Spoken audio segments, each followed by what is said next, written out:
परमेश्वरलाई धन्यवाद खिसेसको नाममा तपाईँहरूलाई फेरि पनि जय मसी। आज पनि म तपाईँहरूको माझमा एफिसी 2:19 पदलाई पाठ गरेर केही कुरा भन्न गइरहेको छु। यहाँ चाहिँ बाइबलले के भन्दछ भने परिवार तिमीहरू एउटै परिवारका सदस्य भएका छौ। हामी चाहिँ मण्डलीमा भएका सबै थोक जुन सुकै व्यक्ति, जुन ब्याकग्राउन्डबाट आएको, जुन पार्टीबाट होस्, जुन जे पनि होस्, हामी एउटै भएका छौँ, एउटा परिवार भइसक्यो। अब यहाँ चाहिँ के हुन्छ भने चुनाव आएको छ है, अनि पास्टर एउटा पार्टीको, विश्वासी अर्को पार्टीको छ भने त्यो चाहिँ विश्वासीले फरक मत राख्यो भने पास्टरसँगको सम्बन्ध टाढा हुन्छ, बोलचाल बन्द हुन्छ।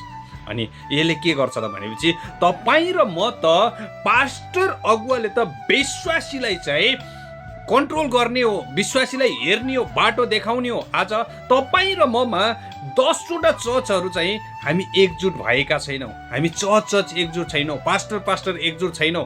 तपाईँहरू सबै मिलेर तपाईँ र मैले आस्था राखेको धर्मसँग कुन व्यक्तिको सिद्धान्त मिल्छ त? अनि त्यो चाहिँ तपाईँ 10वटा पास्टर गएर सुन्नुहोस् न, अनि तपाईँहरूले भन्नुहोस् कि अब चाहिँ हामी विश्वासीले चाहिँ यो व्यक्तिलाई चाहिँ हाम्रो मत दिनुपर्छ। अनि ती व्यक्तिहरूले चाहिँ त्यो विश्वासीले चाहिँ त्यो व्यक्तिलाई आफ्नो मत दिनेछन्। आदरणीय दाजुभाइ दिदीबहिनीहरू अनि जति पनि हुनुहुन्छ विश्वासीजन सबैलाई जय मसी। अनि पास्टरहरूलाई पनि तपाईँहरूले चाहिँ विश्वासीहरूलाई असल बाटोमा चाहिँ हिँडाउनु हुनेछ।